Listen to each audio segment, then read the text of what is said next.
Mon histoire commence en 2019. Comme vous le constatez, je suis militaire. Je travaille à la garde présidentielle. En 2019, Dieu a voulu que je puisse être admis à un stage. Étant en stage, j'avais un collègue qui avait déjà réalisé, mais je ne savais pas. Dieu a voulu qu'une situation puisse se produire. Lors de cet incident, il y a eu 2 morts. J'étais choqué et je me suis exclamé en disant que pourquoi le diable peut agir comme ceci. Mon collègue était à côté, il a dit, qu'est-ce que je peux dire comme ça? Je lui ai répondu que mais, le diable vient d'agir, sûrement que ces gens-ci n'ont pas prié le matin.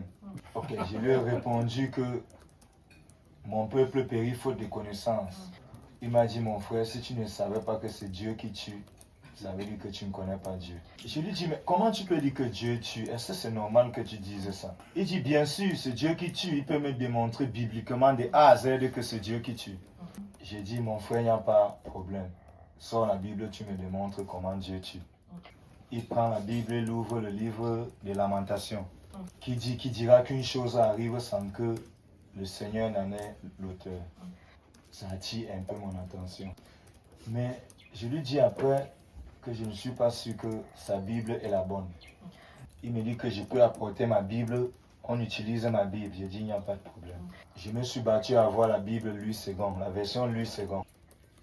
Il m'a démontré de A à Z avec la Bible que j'avais. J'étais très choqué. Il me dit que comme je suis choqué, je ne suis pas enfant de Dieu. Je lui dis non, je me suis fait baptiser en 2004. Il m'a encore démontré que le baptême ne fait pas de nous un enfant de Dieu. J'étais abattu.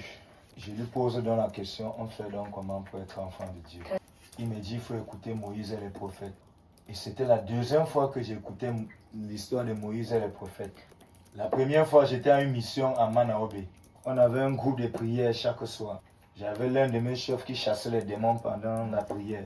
Il y a un autre camarade là-bas qui m'a interpellé, il m'a dit, ce qu'on fait là, ça ne nous aide à rien, il faut écouter Moïse et les prophètes. Je lui dis, tu m'appelles quoi Moïse et les prophètes quand on est en train de parler de Jésus? C'est Jésus qu'on parle, Moïse est qui devant Jésus? On s'est séparés en queue de poisson.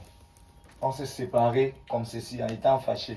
Ce qui fait que quand le frère s'y m'a parlé encore de Moïse et les prophètes, ça a attiré mon attention. Je lui ai dit, mon frère, explique-moi alors Moïse et les prophètes. Il dit qu'il ne peut pas m'expliquer. C'est à Yaoundé qu'on explique Moïse et les prophètes. J'étais abattu. La nuit, j'ai fait un mauvais rêve. Le matin, j'ai appelé ma mère.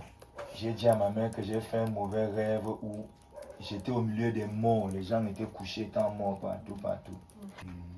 Ma mère m'a répondu qu'il faut beaucoup prier. Sauf que quand je me rappelais de ce que le frère avait dit, je n'avais plus la force de prier parce que j'étais convaincu que je n'étais pas enfant de Dieu. À chaque fois qu'il prenait mon âme, j'avais peur parce qu'il pouvait avoir un incident et je meurs. Je suis allé vers le frère, je lui ai dit, je ne suis pas tranquille, je ne dors plus bien depuis qu'on a couru. Il m'a répondu que c'est tout simplement parce que je ne suis pas parfait dans l'amour. Je lui dis, explique-moi alors. Je porte quand on va rentrer à Yaoundé dans 2 mois et demi, tu vas écouter. Il répond, si entre-temps je meurs donc ici, je vais faire comment? Il dit que si tu meurs, tu vas aller en enfer. J'étais abattu complètement. Je suis allé voir un autre frère Chanel. Il m'a dit, une fois j'ai causé avec le type là. Les choses qu'il parle ne sont pas bien, ne marche plus avec lui. Mais sauf que tout ce qu'il me disait était biblique. Je suis allé lui revoir. Il m'a dit, je t'ai dit la dernière fois le supporter, il reste 1 mois et demi, on va rentrer sur Yaoundé. Je vous assure que ce 1 mois et demi était comme 10 ans à mes yeux. Je ne mangeais plus, je ne dormais plus, j'étais abattu.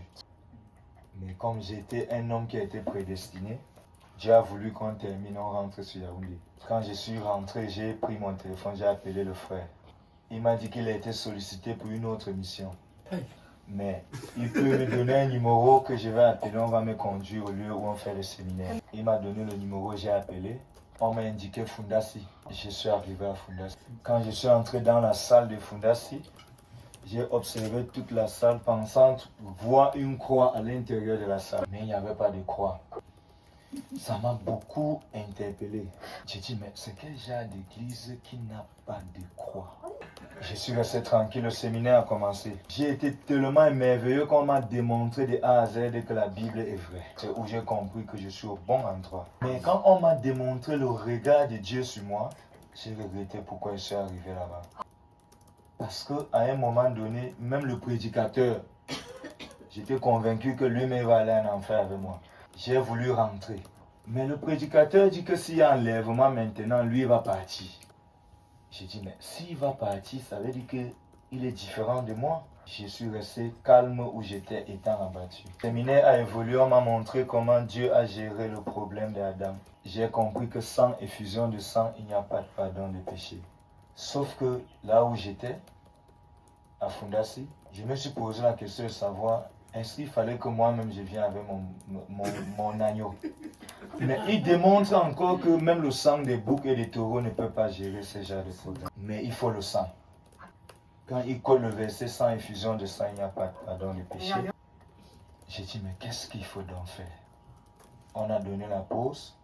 On est venu avec les pommes, on nous a donné pour qu'on mange. Mais je vous assure que je n'ai pas mangé parce que j'étais totalement abattu. Mais après la pause, quand on revient, on continue à nous démontrer comment Dieu a géré le problème du peuple juif. On prend le bouc d'Azazel, on démontre comment le sacrificateur travaillait. Et là, on nous dit que pour que le sacrificateur puisse travailler, il fallait que lui, il se purifie d'abord avant d'entrer.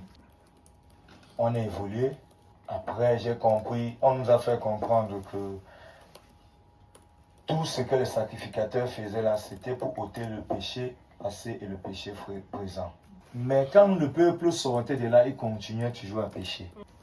J'étais confus. Mais c'est avec le temps que j'ai compris que tout ce que les sacrificateurs faisaient était l'ombre des biens à venir. Le séminaire a évolué. On a continué jusqu'à la fin. Mais je n'ai pas réalisé. Mais j'étais quand même content parce que j'ai écouté quelque chose que avant je n'avais pas écouté. J'ai continué à cheminer avec eux. Mais en 2021, lors de la convention des pasteurs, j'arrive à la convention des pasteurs, on commence à prêcher le séminaire. On code Matthieu 5,28. C'est un verset que pendant le séminaire, j'ai écouté plusieurs fois. Tout là, c'est comme si j'écoutais ça pour la première fois. Ça m'a troublé. Je suis devenu tout triste.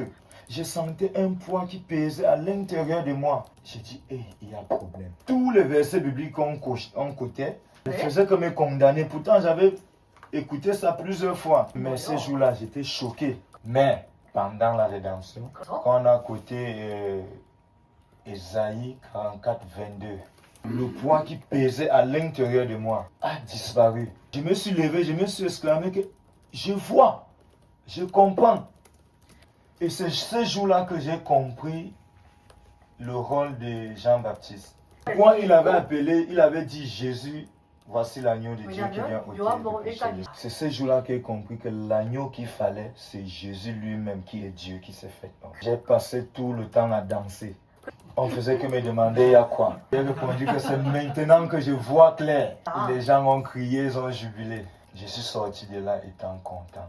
C'est cette joie qui m'anime jusqu'à aujourd'hui. Ma prière de chaque jour, c'est que cette joie que j'ai reçue, que ma famille puisse recevoir cette joie. Plusieurs fois, j'ai organisé le séminaire ici. J'ai invité les membres de ma famille. Ils ont écouté, mais personne n'a encore réalisé. Mais ma prière à Dieu, c'est que Dieu leur accorde la grâce d'entendre et de comprendre ce que moi j'ai entendu. Surtout ma mère, ma petite soeur que j'aime beaucoup là. Bon, j'avais voulu qu'elle soit là pendant la convention, mais comme elle est en train de suivre une formation, elle n'a pas eu le temps d'être là. Mais ma prière, c'est que le Père accorde la grâce de s'asseoir continuellement et d'écouter les séminaires. Parce que je sais, si un homme ne réalise pas, s'il détient l'or du monde, l'argent et l'or du monde, il ne sera pas heureux après sa mort. Merci beaucoup et je rends grâce à Dieu pour votre présence ici. Merci.